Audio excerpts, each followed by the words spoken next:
चलो हम लोग पढ़ रहे थे सूक्ष्म जीवों का संसार सूक्ष्मदर्शी द्वारा आंखों देखा।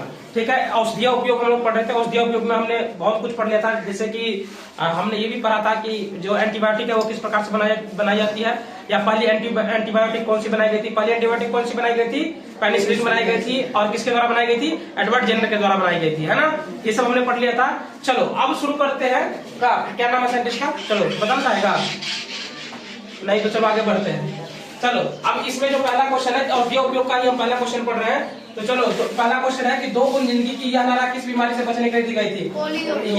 ये जो नारा है वो पोलियो से बचाने के लिए दी गई थी। पोलियो किस प्रकार का रोग है? तो पोलियो एक विषाणु जनित रोग है। ये किस प्रकार का रोग है पूछेगा तो कौन सा बोलोगे? विषाणु जनित रोग है। दूसरा अगला क्वेश्चन है कि पोलियो ड्रॉप कितने साल तक की उम्र वाले बच्चों को पिलाया जाता है? तो पोलियो जो ड्रॉप है ये 5 साल से जो कम उम्र के हैं या 5 साल तक के बच्चे हैं उनको पिलाया जाता है, उससे अधिक उम्र वाले बच्चों को पिलाया नहीं जाता है। ठीक है। अगला क्वेश्चन है कि हमारे शरीर में सूक्ष्मजीव के कारण होने वाले कुछ रोगों का नाम बताइए। जो हमारे शरीर में सूक्ष्मजीव के कारण होने वाले रोग हैं वो कौन कौन से हैं? तो चेचक है, जिसको हम लोग क्या कहते हैं घर में, क्या कहते हैं उसको? माता कहते हैं ना, वो होता है। क्षय है, हैजा है, हेपेटाइटिस है। ये सब रोग क्या है? सूक्ष्म जीवों के कारण होने वाले रोग हैं। ठीक है। अगला है सूक्ष्म जीवों से होने वाले रोग से बचने के लिए जो टीका बनाया जाता है वो किन चीजों से बनाया जाता है? तो इस प्रकार का जो टीका है वो किससे बनाया जाता है? वैक्सीन। इस प्रकार का टीका है वैक्सीन किससे बनाया जाता है? सूक्ष्म जीवों से ही बनाए जाते हैं। जैसे अच्छा हम लोग एक कहावत सुनते हैं ना कि लोहा लोहे को काटता है, सुनते हैं ना।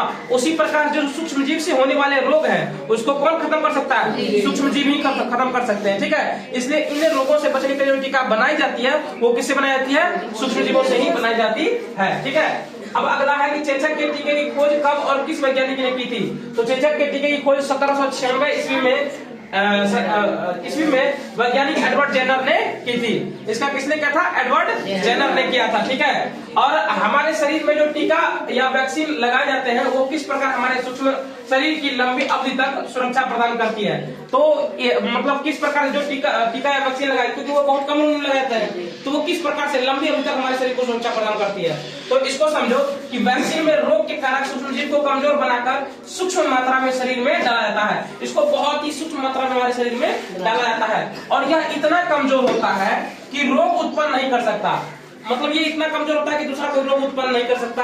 दूसरा चीज कि लेकिन शरीर इसके विरुद्ध प्रतिरोधी पदार्थ बना लेता है। लेकिन शरीर क्या करता है? इसके विरुद्ध प्रतिरोधी पदार्थ बना लेता है। यही प्रतिरोधी पदार्थ जो है वो क्या करता है? हमारे शरीर में लंबे समय तक रहता है। जो प्रतिरोधी पदार्थ हमारा शरीर बनाता है वही क्या करता है? हमारे शरीर में लंबे समय तक रहता है और सूक्ष्म जीवों के द्वारा भविष्य में होने वाले संक्रमण से बचाता है। ठीक है। तो ये जो तुम्हारा औषधीय उपयोग था वो यही तक था। आगे हम पढ़ेंगे कृषि में सूक्ष्म जीव, कृषि में किस प्रकार से सूक्ष्म जीव मदद करते हैं। तो इसमें पहला क्वेश्चन हम 1-2 लिख भी दिए हैं कि प्रोटीन के निर्माण में अति आवश्यक क्या है? तो प्रोटीन के निर्माण में अति आवश्यक पेड़ पौधों के लिए अगर तुम बोलोगे तो क्या है? नाइट्रोजन है ना।